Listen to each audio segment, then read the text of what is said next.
Tõeliselt õudse öö elasid täna üle kiievlased ning praegu ilmeb üha rohkem šokeerivaid üksikasju alatust Vene rünnakust täiesti rahumeelse Kiievi vastu. 24. mai öösel Venemaa teatab väidetavalt edukast raketirünnakust raketiga Orešnik lennuvälja pihta Kiievi oblastis. Tegelikult oli see vaid garaažikooperatiiv, kus miljonite rublade eest lastud rakett suutis hävitada vaid mõned garaažid.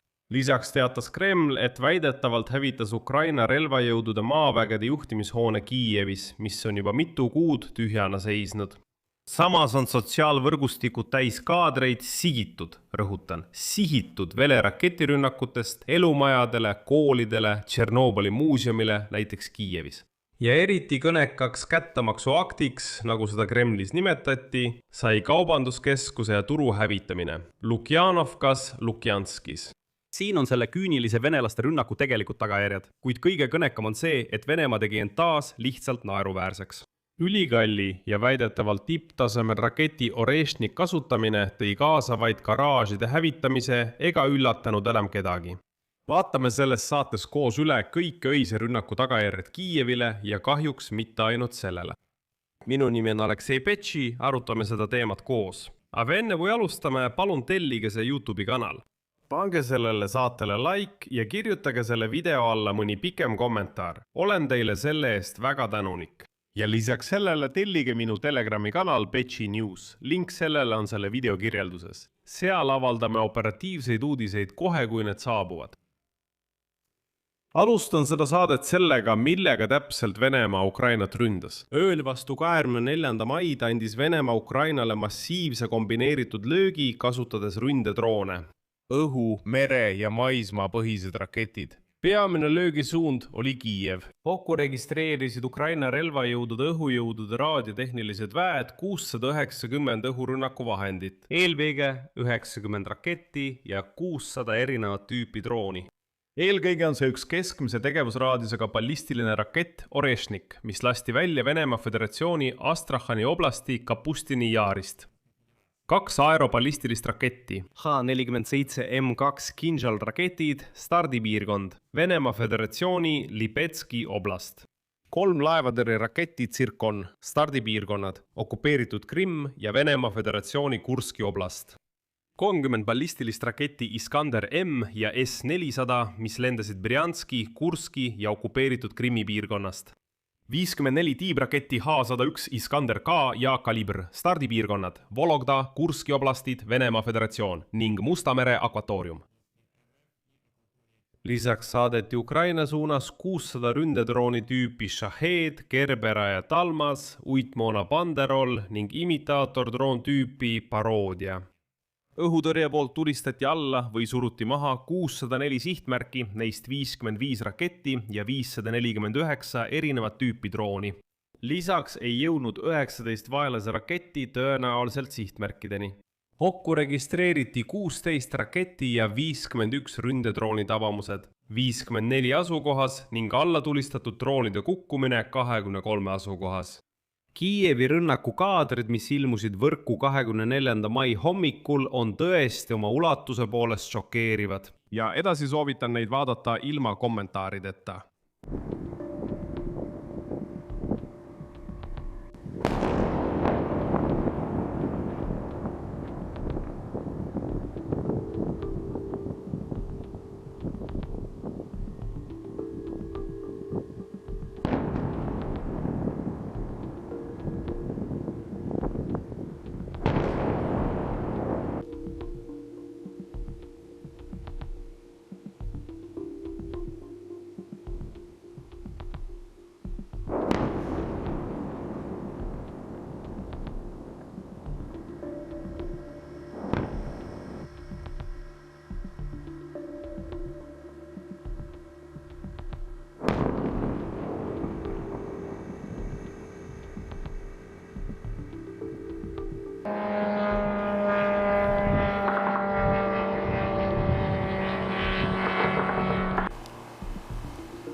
Selle saate salvestamise hetkel on teada 4 hukkunust ja umbes 100 vigastatud tsiviilisikust. Purustused on registreeritud kõigis Ukraina pealinna Kiievi linnarajoonides.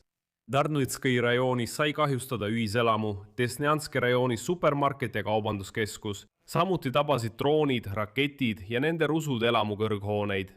Eelkõige 16-korruselist hoonet Obolonski rajoonis, 23-korruselist hoonet Solomenski rajoonis, 23-korruselist hoonet Holossivski ja Solomenski rajoonis ning 24-korruselist hoonet Põhitširski ja Hlasevski rajoonis.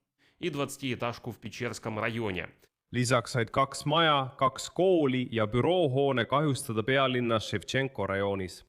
Rusude koristamine ja tulekahjude kustutamine jätkuvad siiani. Kiievi oblastis said rünnaku ohvriteks 2 meest Butšanski ja Obuhovski rajoonis. Veel 9 inimest, sealhulgas imik, said vigastada. 5 neist on Fastivi rajooni elanikud. 2 vigastatud naist hospitaliseeriti, ülejäänutele osutati abi koha peal.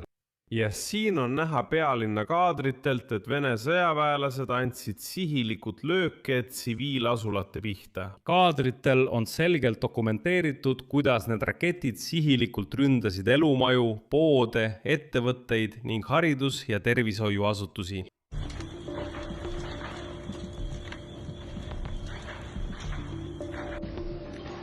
Kiievi ja selle piirkondades. Järgin sind, Jürik. Ma jään siia.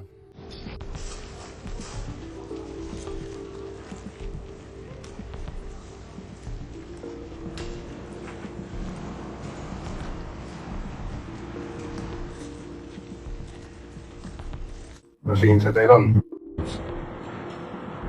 Rakett on endas otse parklasse. Natuke ilmselt plahvatas kõvasti. Ja seal põles veel üks läbi. See on all nagu alati. Jombra.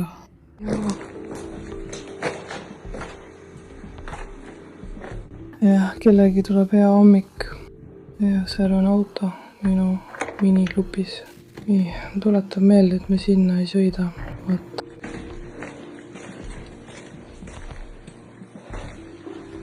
Kolm. Kuradi, see võib ju veel juhtuda.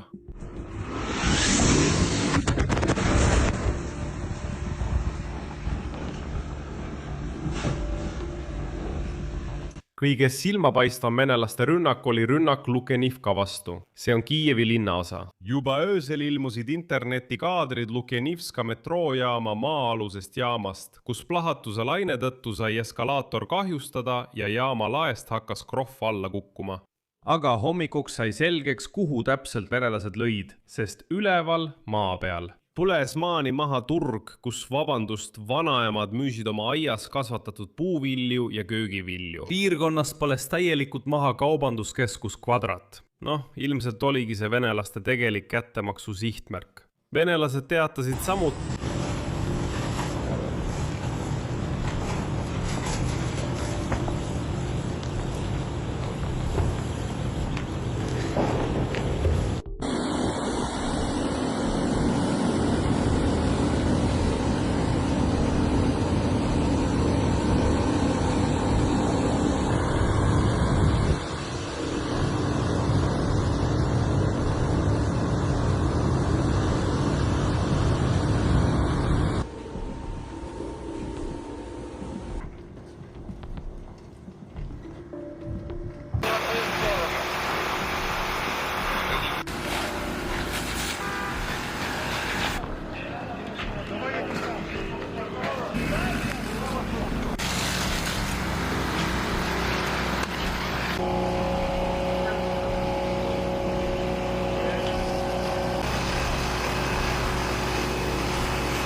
Россияне также сообщили, что якобы Ukraina relvajõudude maavägede juhtkond Kiievis Dekhtšarjovski tänaval. Samuti teatati lähedal asuva väejuhatuse hoone kahjustamisest. ja siin pean ma teile edastama olulise tähelepaneku. Kiievis asuva maavägede juhtkonna territooriumil pole sõja esimesest päevast alates keegi viibinud, seal pole kedagi. Ja muide, nagu ka kõigil teistel sarnastel Kiievi sõjalistel objektidel, sest kogu juhtkond viidi juba ammu teistesse kohtadesse, aga tõeliselt suur tulekahju oli tõesti ühes laos Kiievi oblasti Butša rajoonis. Kuid kõige kõnekam on see, et reede vastu laupäeva öösel andis Venemaa löögi Kiievi oblasti Bilatserkva linnale keskmise tegevusraadiusega ballistilise raketiga RS-26 Rubež. See tähendab, et tegemist oli Orešnikuga, millel olid kineetilised lõhkepead. Selle info kinnitas juba Ukraina õhujõudude pressiesindaja Juri Ihnat. Venelased väidavad, et nad üritasid rünnata suurt transpordilennuvälja. Aga tegelikult tabasid kõik kalli Vene raketi Orešnik plokid garaaži kooperatiivi, mille kaadrid levisid kohe internetis.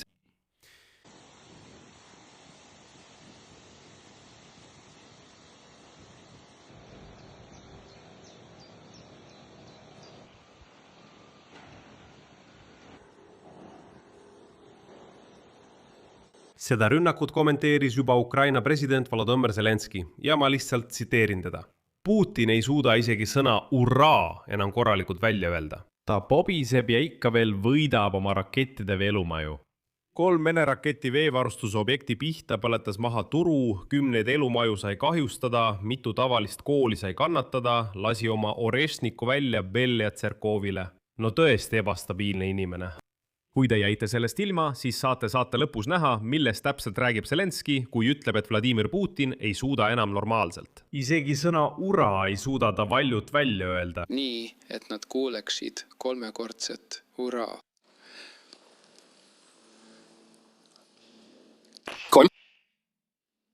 Ura, ura, ura, ura, ura, ura. Siia panen 3 punkti. Kirjutage oma arvamus ja järeldused selle video alla kommentaaridesse. Tellige kanal, vajutage kellukesele ja ärge unustage panna laiki, kui soovite selle YouTube'i kanali tööd toetada.